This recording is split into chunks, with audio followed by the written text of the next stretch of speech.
All right, today going to talk about homebrew ranger class that a friend was able to create himself and everything. So I've already pre-recorded my midweek video, so don't disregard my opening when I say, "Oh yeah, I'm going to do a bonus video on this stuff." So I'm going to be able to actually get to it today. I had like an issue with being able to download the PDF, so I should be able to link the stuff in the description and/or comments, and like a friend will also be should be doing the PDFs in the comments as well, so that way you can look at them. So, yeah, I got the stuff on my phone, so bear with me if you see me kind of reading everything. So, this is pretty much rangers. So rangers are protectors of nature who draw strength from the wilds, adapting their skills and magic to thrive in any environment. They are versatile warriors, blending stealth, magic, and raw martial prowess to become an unstoppable force against those who threaten the balance. So, we have a good old a typical table and everything on the abilities, and this one's kind of blurry because I took a screenshot. So now class features I'll go through a good old table and everything. So hit points, 1d10 per ranger level. Hit points at first level, 10 plus your Constitution modifier.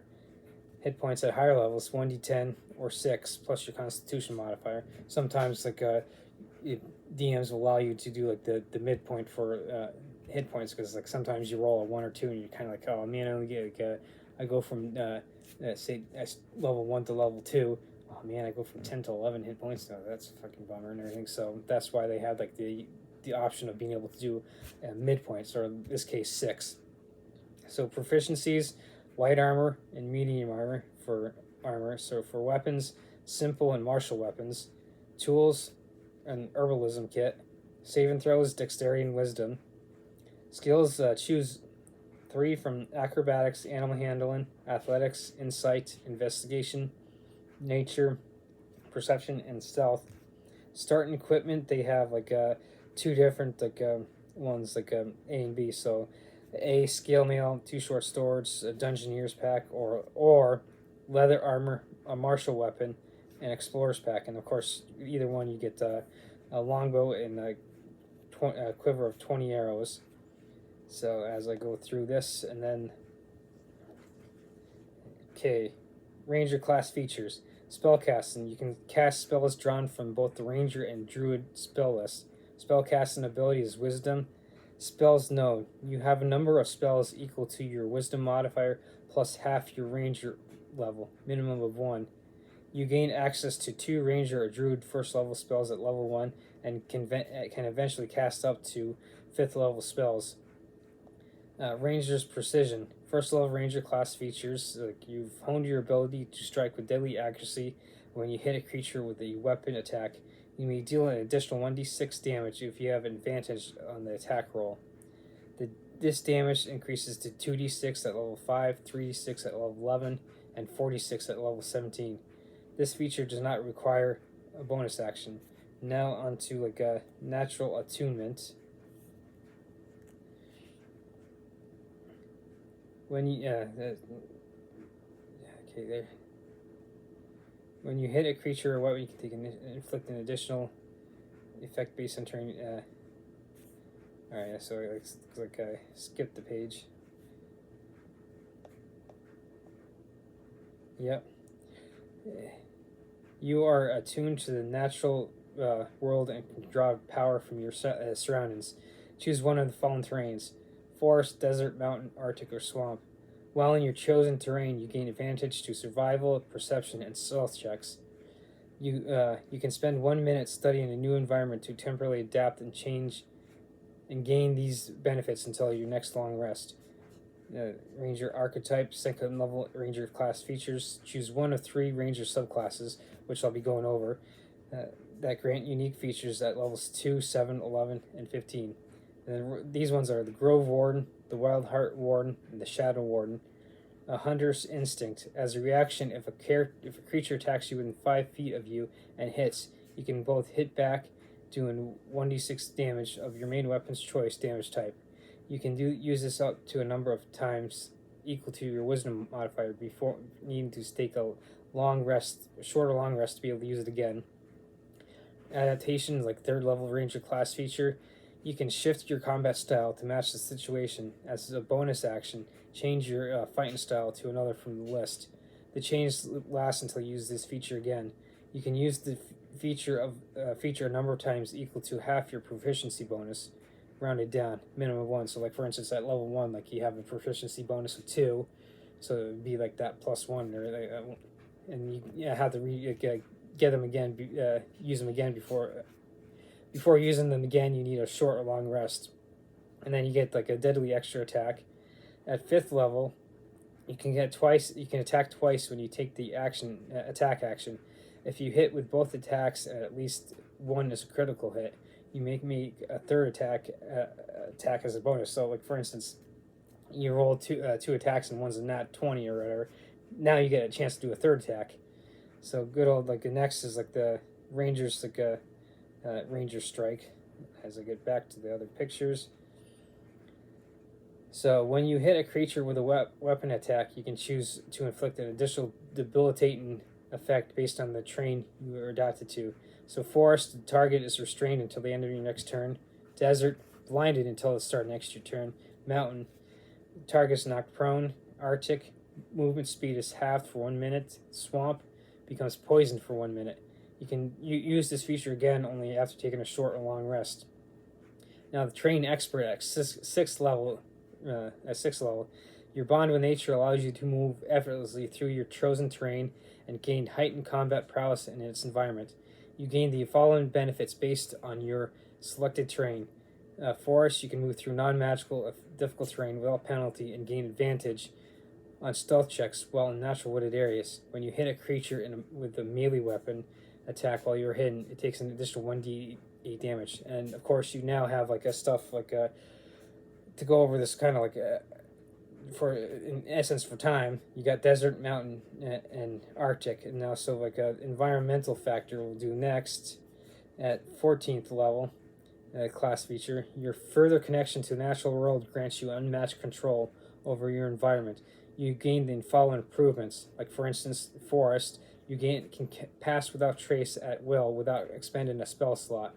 So now you also have like the other ones that you can choose: desert, mountain, Arctic, or swamp. So it all depends on what kind of like a campaign that you're running. So like you might be in the forest, you might be in a desert. So you might be in running a Dark Sun campaign, so desert background would be perfect for that. So at 17th level with Relentless Hunting, when you reduce a creature to 0 hit points, you can move up to half your speed and make an additional melee attack against weapon attack as part of the same action. Ranger's Resolution, 20th level, Ranger class feature. You become one with nature, gaining immunity to difficult terrain, blind sight out to 30 feet, and the ability to ignore non-magical difficult terrain. Additionally, once per long rest, you can cast Conjuring Animals without using a spell slot. And like the Hunter's Mark option, you have like the ability to use Hunter's Mark and earn the following spells instead. Eagle Eyes is the first level divination. Of course, it goes into that explanation for that for the spell in like the last page. So now get into like the subclasses. You got the Shadow Warden. The Shadow Warden are rangers who meld into darkness and who strike from the shadows with stealth. Their abilities depend upon having the element of surprise and using the night to their advantage. They usually wear clothing or light armor that blends them in any setting. So what comes to mind for me is think of like the Nightingales from Skyrim when you do the Thieves Guild quest line. That kind of comes to mind, like with their good old black armor, and black swords and stuff, where they can, like, in a sense, disappear into night. So that comes to mind with this one, and so the links and everything has good old abilities that you get like the 2nd, 11th, and 15th and everything. So that's a quick overview of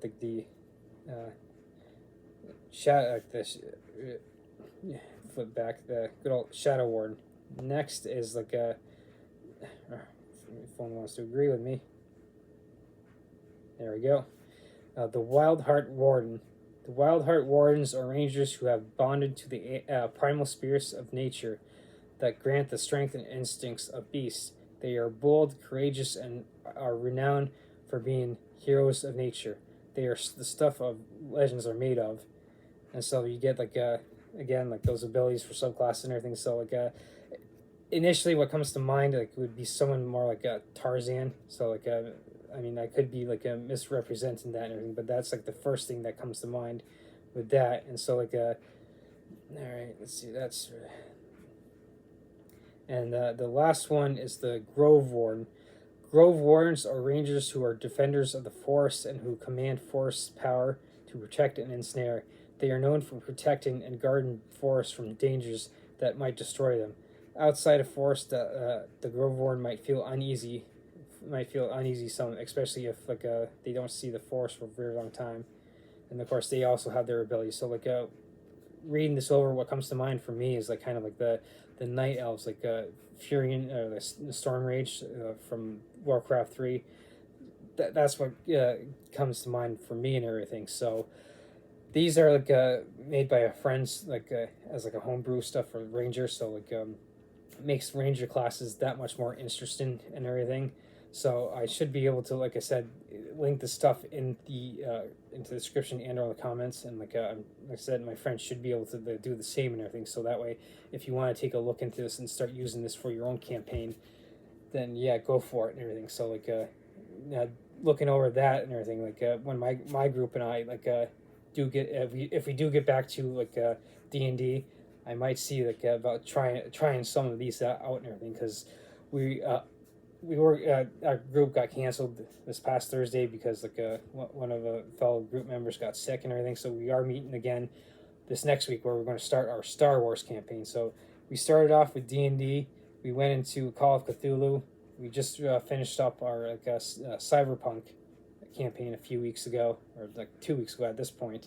And next week we'll be getting into our Star Wars campaign. So we might eventually swing back and like I said, that will be something that like I'm kind of interested in trying everything, because like I can only, like I'm pretty sure I recall playing like one Ranger in like a third edition, like this was like 20 years ago. So but like I can't be 100, like I can't remember exclusively, like yeah I did, because I don't really have much to remember from that. But like even so, playing a Ranger with this stuff in 5th edition might be interesting and everything. So it might like so I want to say like I might have played a Ranger, but I want to say that I haven't. So this way would be perfect for me to try a Ranger, especially like since I haven't played a Ranger in 5th edition. So here would be a good way to introduce that. And so here's like a concept where you can do like in a sense your own homebrew stuff for D&D as well.